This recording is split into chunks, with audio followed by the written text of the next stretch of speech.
I never thought I would find myself in a situation like this. My name is Mark, and I was living what I thought was a pretty good life. My wife, Sarah, and I had been married for 7 years. We had a cozy home in a suburban neighborhood, decent jobs, and even a little golden retriever named Max. Life was predictable, but I liked it that way. At least, I did until everything turned upside down. It started with small signs that I brushed off. Sarah was a fitness enthusiast, and she often went to yoga classes. I never thought much of it when she started talking excitedly about these retreat weekends with her yoga instructor, Chad. She claimed it was a way to relax and deepen her practice. I figured it was just another thing she wanted to try out, and I supported her. But there were little things that began to nag at me. She started coming home later, smelling of some cheap cologne that wasn't mine. And there were times when she'd get a text, and the smile on her face would scream that it was more than just a yoga buddy. One night, while Sarah was out at one of those retreats, I decided to use the time to do some cleaning around the house. While I was dusting the living room, I found her phone on the counter. Normally, I wouldn't snoop. Trust is important in a relationship. But the nagging doubts got the better of me. I picked it up, opened it, and saw a message that made my stomach drop. It was from Chad, and it wasn't just a friendly text about yoga poses. It was explicit, talking about how much he missed her, how their weekends together were the highlight of his life. I felt like I had been punched in the gut. I couldn't breathe. My heart raced as I read through their conversation, each message more damning than the last. There were plans for secret meetings, pictures, comments about how they couldn't wait to be together again. I remember shaking as I tried to process what I was reading. My wife was having an affair right under my nose. I felt a whirlwind of emotions: anger, betrayal, disbelief, and a crushing sadness that felt like a black cloud settling over me. When Sarah finally came home, I confronted her. I couldn't keep the pain and rage bottled up any longer. I threw her phone on the coffee table and demanded answers. Her expression shifted from surprise to defensiveness in a split second. "Mark, I can explain."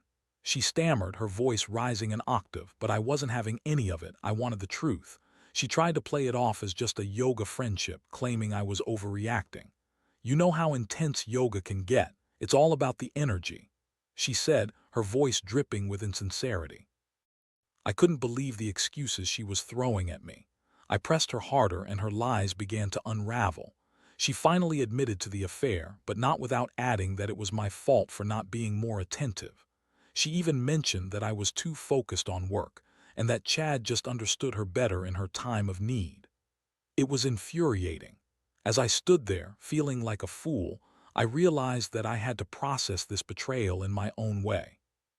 I was hurt, but more than that, I was angry. I thought about the years we spent together, the trust we built, and how easily she had shattered it. My mind raced with thoughts of revenge. Not that I wanted to hurt her in a malicious way, but I wanted her to truly understand the impact of her actions. In the days following that confrontation, I swung through a roller coaster of emotions. I was angry, devastated, confused, and at times numb. I found myself questioning everything about our relationship. Were we ever really happy? Did I miss the signs? Did I fail her somehow? It was like a mental fog where clarity was just out of reach. I needed to think clearly about what to do next. Did I want to fight for this marriage, or was it time to move on? I had to make a decision, and I needed to be sure about it. I began to plan, not just for revenge, but also for how I wanted to navigate the next steps in my life. I couldn't let her win. I wouldn't let this betrayal define me or our marriage without a fight.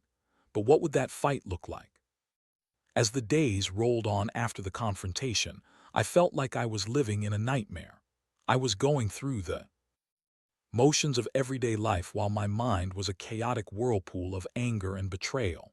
I went to work, but the enthusiasm I once had was replaced by a heavy cloud of despair. My colleagues probably thought I was just having a rough week, but they had no idea that I was grappling with the reality that my wife had been cheating on me. I needed to formulate a plan. Revenge, as enticing as it sounded, couldn't be a knee-jerk reaction. I had to think strategically about how to handle this situation. I had a few ideas in mind, but I also wanted to ensure that whatever I did would have a lasting impact on Sarah, not just a momentary thrill for me. I started jotting down notes to clarify my thoughts, deciding what I wanted to achieve. Part of me wanted to end the marriage outright and walk away from her, but another part still yearned for the love I thought we had. As I deliberated, I remembered the times we shared, the laughter, the vacations, and the dreams we once built together. It hurt to think that all that could be tainted by her betrayal, but then I remembered her callousness during our confrontation, her insistence that my shortcomings had somehow justified her infidelity. It was a slap in the face, and I told myself that I deserved better. Every time I saw her, I felt that same mix of anger and sadness. It was like looking at a stranger. I closely observed her behavior. She seemed carefree, as if she had no idea how deeply her actions had cut me. Sarah went about her daily life, doing laundry, cooking meals, and walking the dog, all the while maintaining this facade of normalcy. It was maddening. I couldn't comprehend how she could carry on as if nothing had changed while I felt like I was drowning in turmoil. One evening, I had an idea. I decided to set a trap to see just how far her deception went. I would play it cool, act like everything was fine, and let her think that I had forgiven her. It was risky, but I felt it was the only way to expose the true extent of her betrayal and hopefully confront her with undeniable proof of her deceit. I wanted her to see the hurtful reality of her actions, the emotional damage she had inflicted. I began to gather information about Chad, her yoga instructor. I wanted to know who this guy was, what he was about. After some online digging, I discovered that he had quite the social media presence, mostly pictures of him flaunting his yogi lifestyle, with posts about spiritual enlightenment, fitness, and of course, a lot of pictures of him with female yoga enthusiasts.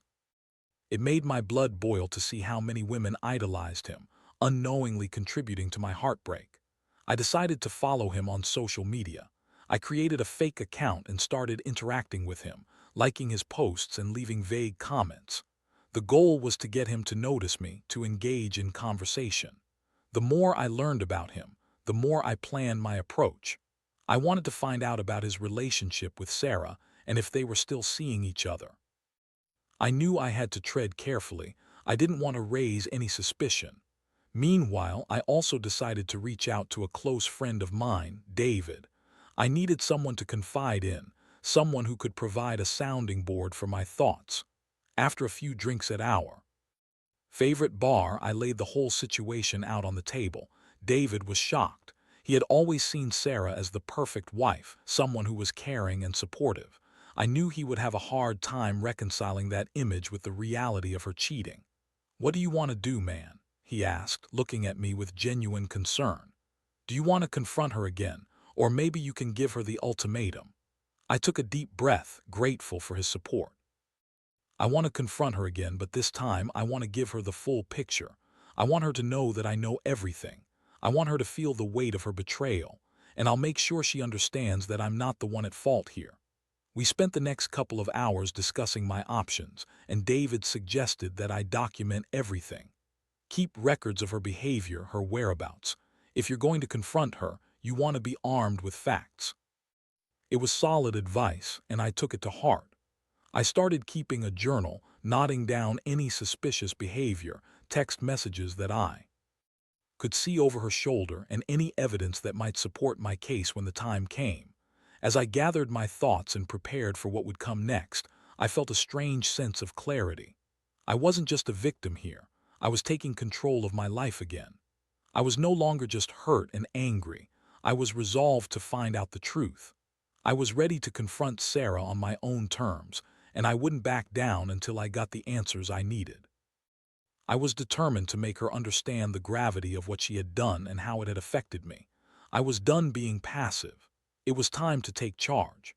With every passing day, I felt the tension building inside me like a coiled spring, ready to snap. My plan to confront Sarah was coming together, but I still wanted to ensure I had all the evidence I needed. I continued gathering information about her texts, and I became more observant of her every move. The way she laughed at her phone when she thought I wasn't looking, The way her demeanor shifted when she received a text, each small detail added fuel to the fire inside me. One weekend, while Sarah was at another one of her yoga retreats, I decided to take a leap of faith. I managed to track down a few of her yoga friends on social media. I sent a couple of them messages, posing as a curious husband who wanted to know more about these retreats. I wanted to see if any of them would let slip anything juicy about her relationship with Chad. I hit the jackpot with one of them, a woman named Lisa. She responded quickly, sharing her excitement about the retreats and how much they enjoyed the time spent together.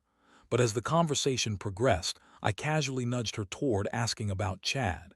It didn't take long for Lisa to reveal that he often led private sessions. "He's such a great instructor," she gushed. "He really knows how to connect with people. I'll never forget the time he paired up with Sarah for that partner yoga class. They had such a chemistry." The word chemistry hit me like a brick. I thanked Lisa for her input and logged off, my heart racing. I now had more than just suspicions. I had confirmation that Sarah and Chad had a bond beyond mere friendship. It felt like the walls were closing in on me. I needed to confront Sarah with this new information, but I had to be careful. I didn't want to tip her off before I was ready. That next week, everything came to a head. Sarah returned from her retreat, and I acted as if nothing was wrong. I engaged her with casual conversation, asking about her trip and feigning interest in her yoga practices.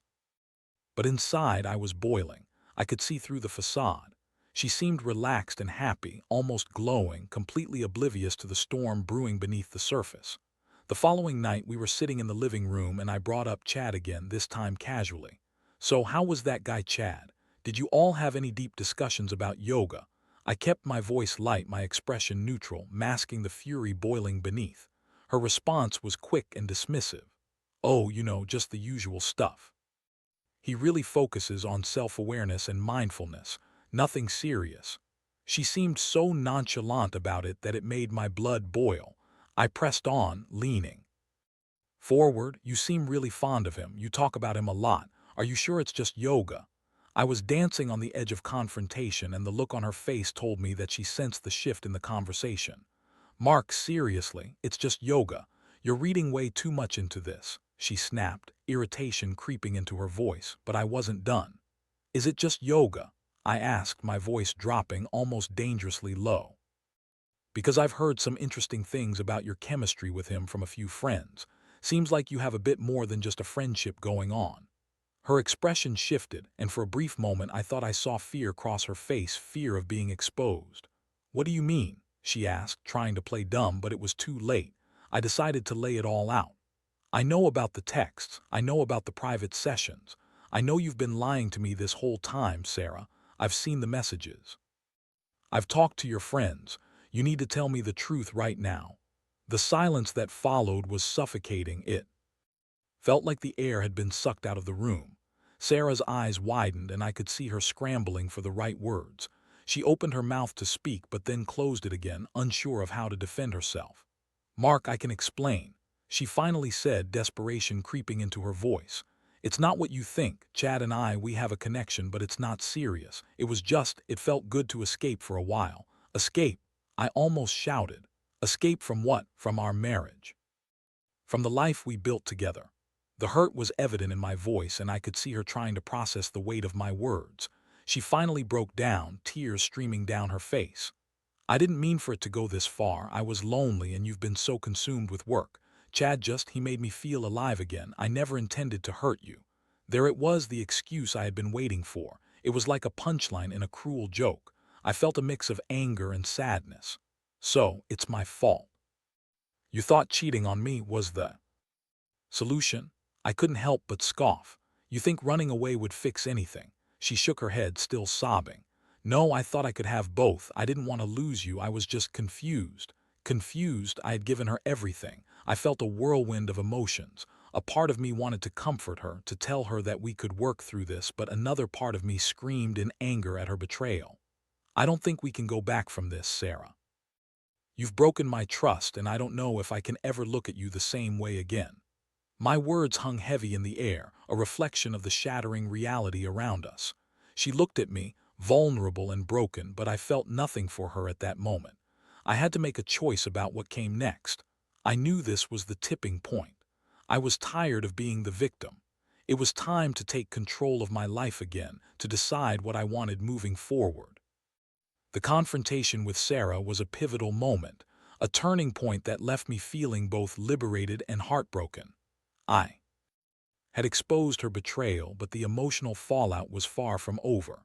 In the days that followed, I struggled to find my footing in a marriage that felt more like a mirage than the solid ground I had believed it to be. Sarah attempted to reach out frequently, texts, phone calls, even desperate pleas at home for forgiveness. I could see her sincere remorse, but it felt insincere against the backdrop of what she had done. Each time she tried to talk, I found myself shutting down. I had already made the decision that I couldn't let her manipulate me into forgiving her simply because she was crying. I needed space to think, to grieve not just for her infidelity, but for the life we had built together, which felt irrevocably shattered. I began to document everything that happened after our confrontation. It was therapeutic in a way, writing down my thoughts and feelings, allowing me to process the whirlwind of emotions raging inside me. I noted her attempts to reach out, her apologies, and her insistence that she was willing to do anything to make things right. But I also jotted down my feelings of anger and betrayal, reminding myself that I was not the one at fault here. One evening, after a particularly long day at work, I came home to find Sarah sitting on the couch, her eyes red from crying. It was the first time I had seen her in days, and the sight of her twisted my stomach into knots. I could see the guilt written all over her face, but I was done with being the emotional crutch she had relied on. "Mark, please," she started, her voice shaky. "I know I've messed up and I'm so sorry. I want to do whatever it takes to fix this." The desperation was palpable in her tone, but I steeled myself against it. I had to remind myself that her apologies were only words, and I needed more than that. "I don't know if you can really fix this, Sarah. You broke my trust, and that's not something that can just be repaired with a few tears," I replied, my voice steady but cold. I was worried that if I let my emotions seep into my words, I would backtrack on the resolve I was trying to build. "But we can go to counseling. I'll do anything," she pleaded, her voice rising in urgency. "I love you, I don't want to lose you." Her words struck a chord, and for a moment I felt the flicker of the love I once had for her.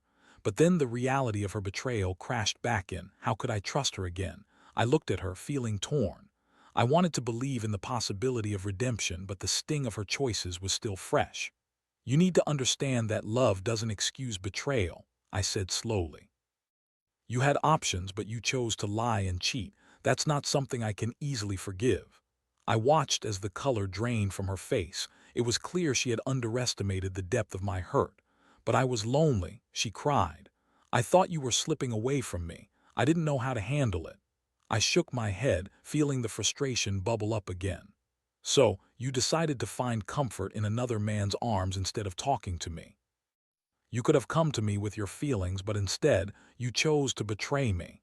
She fell silent, and in that moment, I realized I had to set clear boundaries. "I need time, Sarah," I said firmly. "I don't know if I can ever look at you the same way again. I won't be part of this cycle where you come to me with apologies and expect everything to go back to normal." That was when I decided to move out temporarily. I needed physical space to clear my head, to think about what I wanted moving forward. I called up David and explained the situation. He supported my decision, even offering to let me crash at his place for a while. I packed a few essentials, my heart heavy with the weight of what was happening. Leaving that house felt surreal, like walking away from a life that I had invested so much into. Once I settled into David's spare room, I took some time to reflect. I thought about what I wanted out of this situation. I didn't want to rush into a decision about the marriage, but I also didn't want to prolong the inevitable if I knew in my heart that I couldn't forgive her. I spent my days working, trying to grasp at normalcy, and my nights journaling, allowing myself to feel the full weight of my emotions. One night, as I sat on David's couch, I finally began to find clarity. I recalled moments when Sarah had lied to me, the nights she had come home late and the excuses that had rolled off her tongue too easily. I realized now how trust is not just about fidelity, it's about openness and honesty. It dawned on me that the betrayal was not just about the affair itself, but about the choice she made to keep secrets from me. I decided that I would meet with Sarah one last time to give her my final decision. I wanted to be clear about what I had learned during this time apart. It was time to end the ambiguity and set a path forward. Whether that path would be together or apart, I would have to see. But I knew I had to be firm. I wouldn't allow her to manipulate my emotions again. As I prepared for that meeting, I felt a mix of anxiety and resolve. No matter the outcome, I was ready to face the truth, both hers and mine. It was time to confront the reality of our marriage and take the next step, whatever that might be. When I finally decided to meet with Sarah, I felt a mix of dread and determination. The meeting was set for that Saturday afternoon at a local coffee shop, neutral ground. I figured it would be less confrontational than doing it at home. As I got ready, I reflected on the journey that had led me to this point. I had gone from a trusting husband to someone who felt betrayed and manipulated, but I also felt stronger for it. I had taken control of my own narrative, and I was ready to take the next step. When I arrived at the coffee shop, I spotted her immediately. She was sitting at a small table in the corner, nervously tapping her fingers on the surface. Her eyes were puffy, and her hair was slightly disheveled, clear signs that she had been crying. I felt a pang of sympathy, but I quickly reminded myself that this wasn't about her feelings. It was about mine. As I approached, she looked up, and for a moment our eyes locked in a silent acknowledgement of everything that had transpired. "Thank you for meeting me," she said softly, her voice barely above a whisper. "Let's just get this over with," I replied, trying to keep my tone neutral. I didn't want to let her emotions sway me again. I took a seat opposite her and watched as she fidgeted with her cup, clearly on edge. "Mark, I've been thinking a lot about everything," she began, looking up at me with hope in her eyes. "I know I messed up, and I want you to know that I'm committed to making things right. I've even started seeing a therapist to understand why I did what I did." I took a deep breath, bracing myself for what was to come. "That's good, Sarah, but it doesn't change what you did. You shattered my trust, and that's not something that's easily fixed." I paused, gauging her reaction. I've had time to think, and I realized that I've been living in a fog. I need to decide what I want now. Her expression shifted from hopeful to fearful. "What do you mean?" she asked, her voice trembling slightly. "I mean that I've decided I can't continue this marriage as it is. I need to take a step back and evaluate everything. I can't just forgive and forget. It's not that simple. Your choices have consequences, and right now I can't see a path forward that includes you." Her eyes widened, and I saw a fresh wave of tears welling up. "Mark, please, I love you. I'll do anything. I'll prove to you that I can change. Just give me another chance." "Love isn't enough, Sarah," I said, feeling my heart harden. "You made your choice. You chose Chad over our marriage. You could have come to me, shared your feelings, but instead you decided to betray me. I'm not going to stay in a relationship built on lies, and I need to know if you can be honest with yourself." The silence that enveloped us was thick. I could see the gears turning in her mind, and I didn't want to give her false hope. "I think it's best if we separate for now," I continued, forcing myself to stay calm. "I need to focus on healing and figuring out what I want. Maybe this is an opportunity for both of us to understand ourselves better." Her shoulders slumped and she looked down at her coffee, defeated. "I didn't want to lose you, Mark. I thought we could work through this together. But you didn't give me a choice, did you? You took that choice away from me when you decided to cheat. I can't live with someone who lies to me." It felt empowering to say those words out loud. I was finally standing up for myself, taking control of a situation that had spiraled out of my hands. "I thought I could fix things," she said, her voice breaking. "I thought I could have both worlds, but now I see how foolish that was. I'm so sorry." "I know you're sorry, Sarah," I replied, my voice softer now. "But sorry doesn't change the past. I need to think about my future and what's best for me. Right now, that doesn't include you." The conversation turned heavy as we sat in silence, both of us grappling with the weight of reality. I could feel her pain, and while I didn't want to be callous, I also knew that I couldn't let her manipulate my feelings anymore. "Can we at least agree to stay in touch?" she asked, her voice barely a whisper. "I don't want this to be the end." I shook my head. "No, I think it's best if we cut contact for a while. I need space to figure things out, and I think you do too. It'll be healthier for both of us." With that, I stood up, leaving her there, staring down at her coffee as if it contained all her regrets. I felt a wave of emotions as I walked out of the coffee shop: relief, sadness, and a hint of empowerment. I had made my choice. The days that followed were a whirlwind of emotions. I moved back into my house, but it felt different now. It felt like a shell of what it used to be.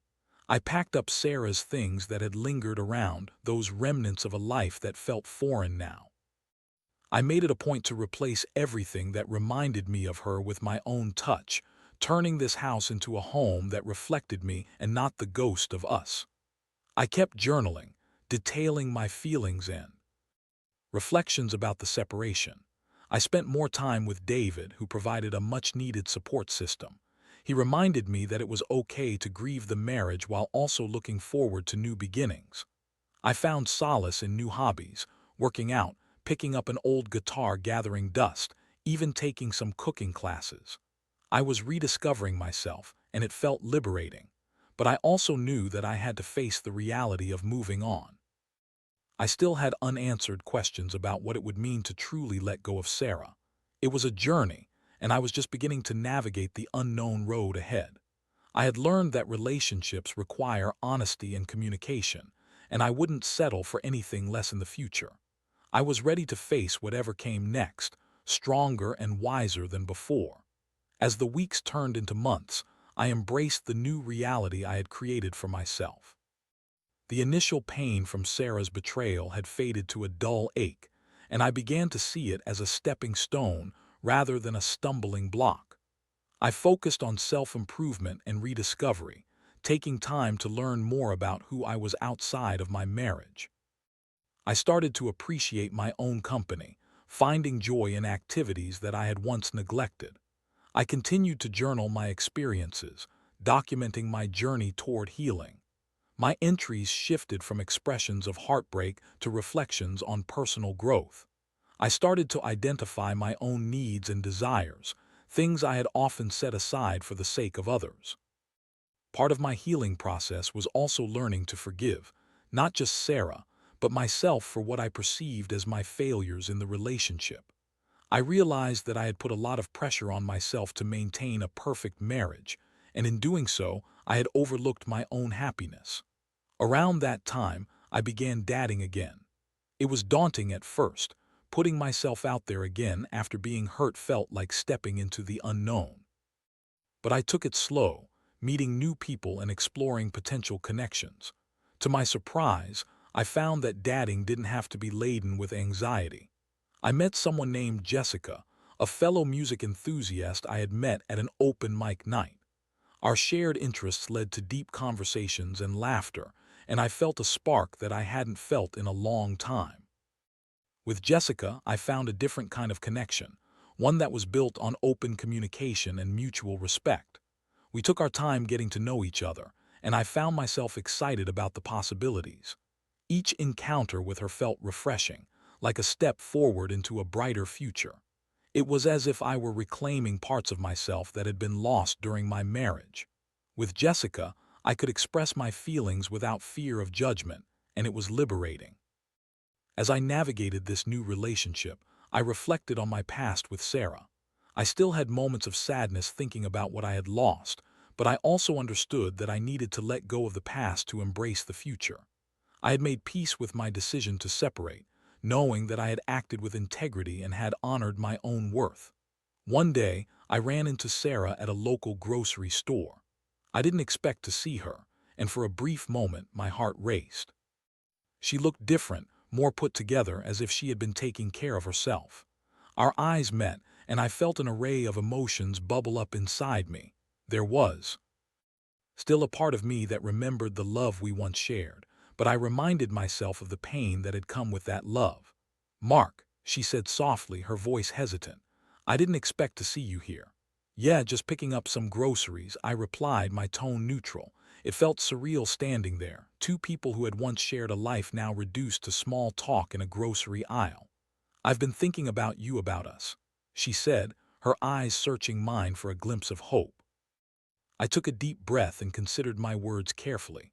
I've been thinking about us too, but for me, it's more about understanding what I want moving forward. I've had time to reflect and I've found a way to move on. I hope you're doing well, Sarah. She looked down, a mix of emotions flashing across her face. I'm trying. I've been working on myself and I've learned a lot from my mistakes. I'm sorry for what I did, for how I hurt you. I nodded, acknowledging her apology without delving into the details. Thank you. I appreciate that, but I think it's best if we both continue moving forward separately. Of course, she replied, her voice steady, though I could see a hint of sadness in her eyes. I wish you happiness, Mark. And I wish you the same, I said, feeling a sense of closure wash over me. As I walked away, I felt a surprising weight lift off my shoulders. That brief encounter had solidified my decision. I was ready to fully embrace my new life, unburdened by the past. In the months that followed, my relationship with Jessica blossomed. We explored the city together, attended concerts, and shared late-night talks that stretched into dawn. I felt a sense of joy that I hadn't experienced in what felt like forever. I was learning to love again, but this time, I was doing it on my own terms with a clear understanding of my boundaries. Through this journey, I learned some valuable lessons about love, trust, and self-worth. I understood that relationships require honesty, communication, and mutual respect. I realized that I would never settle for less than I deserved, and that my happiness was ultimately in my hands. As I moved forward, I felt empowered to make my own choices, unwritten by the mistakes of my past. The heartache I had endured had shaped me into a stronger person, one who was ready to embrace the future with open arms. I was finally at peace, ready to face whatever life had in store for me next.